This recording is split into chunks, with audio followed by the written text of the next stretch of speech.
Welcome to the Allied Wealth and On the Money TV YouTube channel. I'm Ryan Wheless, founder of Allied Wealth. Give us a like and follow below. Subscribe to the channel for more content. Our goal is to educate you about the things you need to know about in today's retirement world. And that's the point of today's video, folks. So today we're going to be talking about the 4 basic ways to invest. Got a lot of information to share with you today, so just sit tight. I think you'll get a lot of value out of this. So a lot of us are led to believe that we have to have all of our money in the stock market or the bond market to achieve our dreams and goals. And the reality is that's not actually the case. There's several different ways we can invest money in a very basic form. So the first thing we're going to do is look at investments that we call out of the market investments. And these do in fact exist. A lot of these out of the market investments allow you to have limited to no losses in your portfolio. You can earn anywhere from 5 to 7% per year in return, and you get principal and gains protection. So the moment you put your money in these programs, your principal is protected, and any gains you earn along the way become part of your principal, and they're also protected. In these programs, they're low cost. Fees are very important. We talked about how to minimize fees a lot in other videos. And continuing with that, we want to find programs that offer upside, limited to no downside risk, and also give you or have low fees on them. That's important stuff. The time horizon on these programs is 7 to 10 years. And the thing about time horizon is a lot of people think that, hey, I don't have to have a time horizon on my investments. And the reality is you do. For instance, I just sold a home and made a profit on the home, and my wife and I, my son and my daughter, are building a new home. And I invest money for a living. I know what I'm doing, and I could easily take the sales proceeds from our home sale and put that into the stock market, and maybe I could make some money. But on the other side of it, I've got a year and a half to build this home, and I want to pay for as much out of pocket as I can. If I take a major loss, I may not have the funds available to me anymore to continue building my home. So it doesn't make sense to use the stock market for such a short-term investment. And my point behind that, folks, is any investment that you make is going to have a timeline associated with it. Very important to understand. And on these types of vehicles, the timeline is anywhere from 7 to 10 years on average. They also provide options for guaranteed income. And a lot of programs out there do. And what am I talking about, by the way, here, folks? I'm talking about things like index-linked CDs, structured products that give you, a 10% upside and maybe a 5% or 10% downside. I'm talking about some annuities that do this, fixed annuities. Bank CDs can do this stuff too. And when it comes to options for guaranteed income, there's really 2 games in town. Depending on your age and how long you live, you could buy a 30-year treasury bond, or you could go out into the marketplace and buy some type of an annuity that provides you guaranteed income for life. Interestingly enough, where would you want to use that, right? It's, people say, hey, Ryan, annuities are bad. I don't like annuities. Folks, listen, it doesn't matter what other people say. It only matters that annuities are a tool that may be able to get you where you want to go. And in this case, let's just take an immediate annuity as an example. It's like a pension that can pay you income as long as you have breath in your body. Well, you buy this immediate annuity to fill an income gap. So here's an example. Let's say you've got to cover your food, water, shelter, clothing, access to health care, transportation, the roof over your head, if I didn't say that already. Those are the basic things we have to have in life to have any quality of life whatsoever. And let's say that your spend on that, or your budget for that, or your cost on that each year is, say, $60,000 a year. Well, let's look at your Social Security for a second and assume you've got $30,000 a year coming in from Social Security. Well, if you got $30,000 coming in from Social Security, that's a guaranteed source, all right, and you have a $60,000 per year cost, you have what's called a $30,000 per year income gap. Well, the question I have for you is, if that's you, how much of that $30,000, that additional income you need to maintain your basic standard of living, to have a roof over your head, access to food, water, shelter, I already said, health care, clothing, I said food, and transportation, right? How much of that do you want guaranteed to you as long as you have breath in your body? And I've never had anyone answer that question with anything but all of it. I want it all guaranteed, right? Well, the only game in town would be some type of an annuity. So, the point of doing these videos is for you to get educated and find out how things work and understand that annuities are nothing more than a tool in this case, and this tool may be able to get you where you want to go. It doesn't matter what other people say about them. It matters how it fits in your portfolio and if it meets your risk tolerance, your liquidity needs, and your age time frame. Super important stuff. Now, I already gave you the examples of these programs here, but next I'll tell you, when you put your money in these programs, your money should basically take a stair-step effect over time, just like we're seeing here on the screen. And as your money grows, any gains that come along with it are usually protected from future market losses, and they should make a stair-stepping effect over time, even though in some years the stock market may be going down. Now listen, folks, this is general education about this stuff. I'm happy to have a deeper conversation with you, and I'll talk to you about how to do that here in just a few minutes. Now, let's go into end-of-market passive, right? Because I hear so many people say, Ryan, I'm just going to throw it in the stock market and I'm going to ride the market up and down because you just can't beat the markets. And folks, you know what? With passive investing, you get 100% of market gains. You also get 100% of market losses, and this beating the market things, this is true. I mean, passive investing can be hard to beat, certainly. But there are oftentimes passive investing can actually blow you up from a retirement income standpoint and be very, very detrimental. For instance, let's go back and look at 2000, where the stock market was around, the S&P 500, was at around 1,500 points. In 2000, 2001, 2002, the market fell way down, all right, and didn't get back to 1,500 points until about 2007.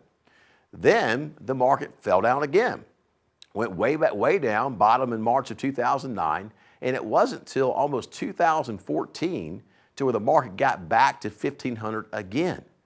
So that's nearly a 14-year window where the market was at 1,500, 1,500, and 1,500, and the end result was you had 14 years of zero return. I don't know anybody going into retirement in the year 2000 that could have suffered through 14 years of zero return. So it can be detrimental. But let's fast forward past 2014 and look at where we are today. The markets went from 1,500 points up to like 4,300-ish points, around where we are today, the date of this recording. And that's a pretty solid return over that time period. So the point is that, passive investing is very low cost, but most importantly has a very long time horizon. There are times when passive investing can do really well, but there are also plenty of times when passive investing needs a very long period of time to get it where it needs to go to produce the returns that you're looking for. Pardon my voice, folks. We're coming over a voice loss. I'm doing a lot of radio and these videos. So I'm going to take a sip of tea.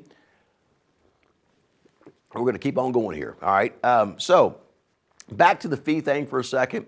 We are conscious about fees at Allied Wealth and On the Money TV.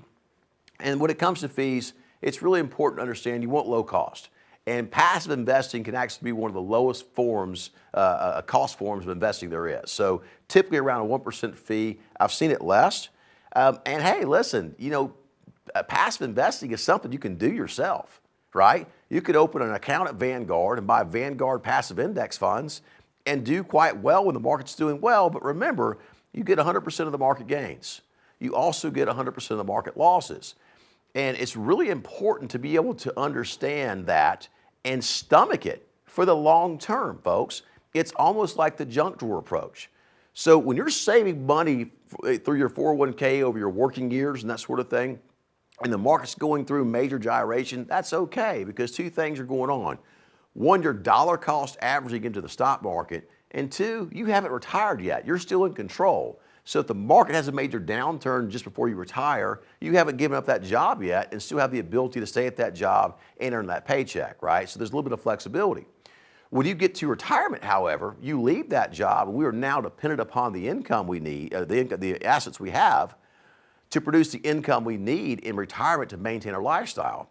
And in a situation like at 08, 09, where the markets were down dramatically, a passive portfolio was down 38% in 2008, came back up 26% in 2009, assuming we paid a 1% fee through these years. $1 million portfolio during that time period would have lost $237,500 and been worth $762,500. Now, if that was me and I had $1 million portfolio that lost that much money, not only did I lose money, but I've lost my ability to generate the income that I need. And really, folks, what I've lost is my peace of mind and my sense of security, right? So if you want to do passive investing, it's okay. There's nothing wrong with it, folks. There's times when you can't beat it, and there's times when it can really beat you, all right? The point is, if you're gonna go down this road, you have to be willing to stick to it. If you're somebody who has been passive investing for a long time, and now you're retired, ask yourself this question. Hey, Ryan, could I stick with this loss, not give up, not bail out at the bottom, not sell at the low point, and stick through this and understand that, yes, the market's going to recover over time. I will get back to even and maybe make money on top of that. Can I actually go through that? If you can, good for you. If you can't, you may reconsider passive investing.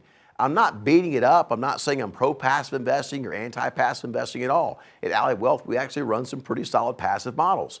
I just want you to understand the implications of going down this road. And the one thing I don't want you to do is say, hey, Ryan, my portfolio went from $1 million down 237.5 to 762.5, and I want you to sell me out of the market down here because I'm scared. You can't do that, folks. You've got to be willing to stick to it, all right? So that's in the market passive. The next way we can invest is in the market active. Now, you know, this is interesting because active investing to me works like this. I'm a mutual fund manager, right? And let's just say I'm a tech fund manager, okay? And so what I do is I go around Christmas time and I walk into the Apple store. And I walk into the Apple store and I see that I cannot get an appointment to fix my iPhone, which is somewhere around here in my pocket somewhere. I can't get an appointment with a Genius Bar to fix my iPad or Mac or whatever it is. The lines are out the door, products are flying off the shelf, people are in there buying like crazy. They're standing room only in the store, you know. Well, if I'm that fund manager and I'm interested in Apple stock, I'm gonna go back to my office and say, wait a minute, that store was packed. I couldn't get an appointment at the Genius Bar. Products are flying off the shelf. I mean, Apple's probably gonna do pretty well here. So I go back to my office, I load up my phone on Apple stock, and I hold the Apple stock. A quarter later, I go back to the Apple store. And now when I walk into the Apple store, I get right into the Genius Bar. There's a lot of room in the store. I can move around easily. Products aren't flying off the shelves. I don't see a lot of people in there. And so I say to myself, okay, I think Apple's next quarter is gonna be a little slow. And so what I'm gonna do is go back to my office and sell at Apple stock, right? So I'm trying to use fundamentals and that sort of thing to drive me and my gut really to help guide me on when to buy Apple stock and sell Apple stock. All right, cool. The next thing about this is I'm going to be relative returns, all right? And what that means is I'm simply the market, all right, versus the manager. I'm trying to beat the market. I'm a manager that tries to beat the market. And that's important to understand because take a look at it like this. If the market goes up 10% and the mutual fund manager, the active mutual fund manager goes up 15%, well, obviously, if the market's up 10 and the fund manager's up 15, he or she beat the market. That's awesome, right? And I'll ask you this. We want the fund managers out there that always beat the market every single year, right? Okay? And the answer is maybe, maybe not, because let's look at it this way. Let's say the market's down, I don't know, let's call it 40%. And me, the mutual fund manager, I'm down in my fund 30%. Well, if the market's down 40 and I'm only down 30, guess what? I beat the market, all right? But guess what else? You're down 30%. So even though me, the fund manager, beat the market, you still lost 30% of whatever money you had in that fund.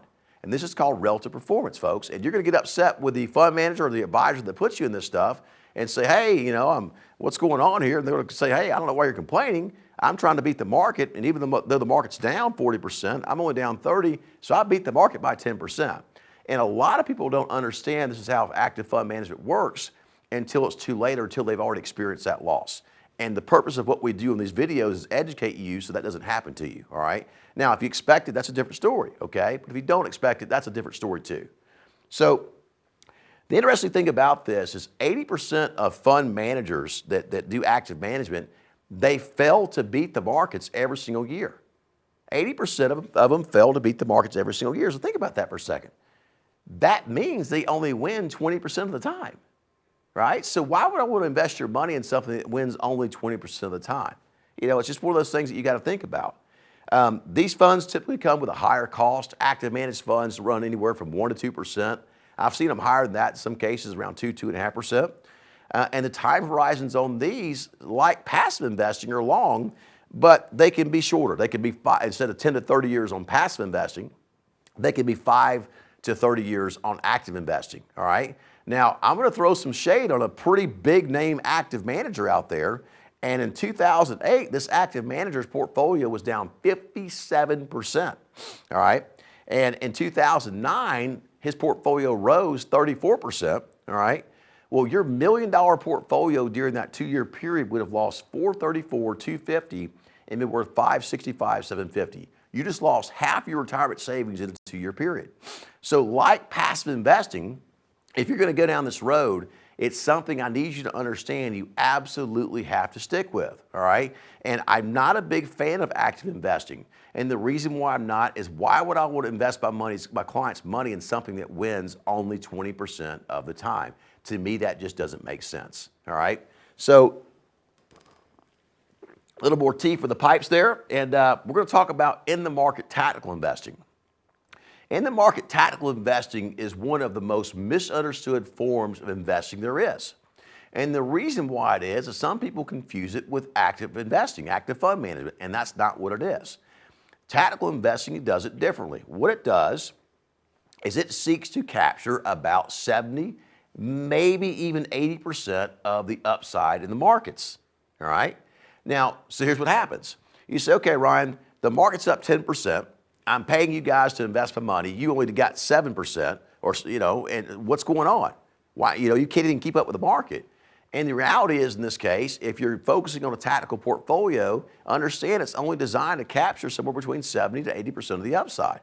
So if the tactical manager does 7 against a market that does 10%, the tactical manager did exactly what he or she was supposed to do. But why would you be comfortable only getting 70 to 80% of the returns? Well, tactical management is also designed in a way to capture no more than 30 to 40% of market losses. So you're giving up some of that upside potential for the potential downside risk mitigation in down markets to where you don't lose a ton of money like you can in a passive portfolio or an active portfolio. So what they're doing here is they're trying to minimize loss first and maximize return second. We're trying to prioritize those two things very closely. Now, with tactical management comes a little bit higher cost here, about 1.5% per year in annual fees. The time horizon, because we should miss those downturns and kind of get most of those upturns, is typically 6 to 8 years. So the market should cycle in a normal cycle every 6 to 8 years. And over a 6 to 8 year period, meaning, and by the way, when I mean cycle, I mean go through a period of down and then a period of up, a peak and a trough. And over a 6 to 8 year period, if the tactical portfolio mitigates that downside and maximizes that upside, it should beat the passive portfolio over that 6 to 8 year time period, or that or the market over that 6 to 8 year time period. Now, we say that tactical investing is mathematics based, not news based.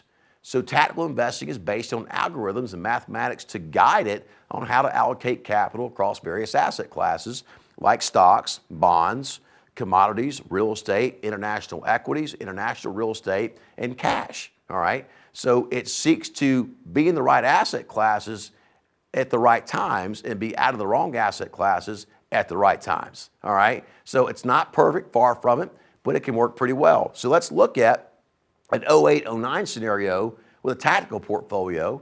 So in 2008, the market's down 38%, and the tactical portfolio only took 40% of that loss, which means your portfolio loss that year was 16%, all right?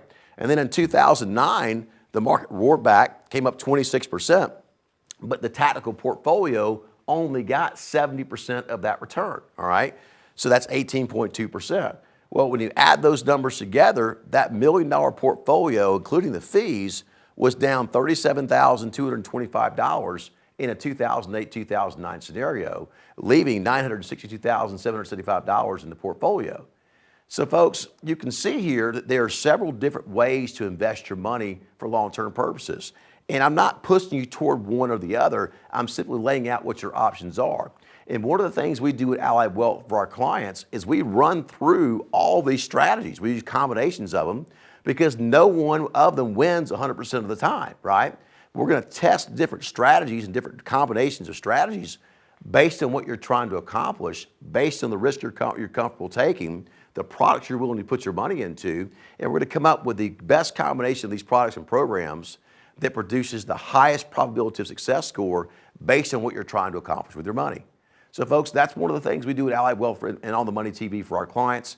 If you like the video and you enjoyed this, please give us a like, give us a follow, subscribe. As more content's pushed out, we'll be happy to send it out to you. And folks, listen, if you want to engage, if anything here I talked about today piques your interest, if you would like us to run your personal situation through all these different methods of investing to find out which combination works best for your long-term probability of success, give us a call at the office. The number is 281-444-7555. Again, 281-444-7555. Thanks so much for tuning in. We'll see you next time.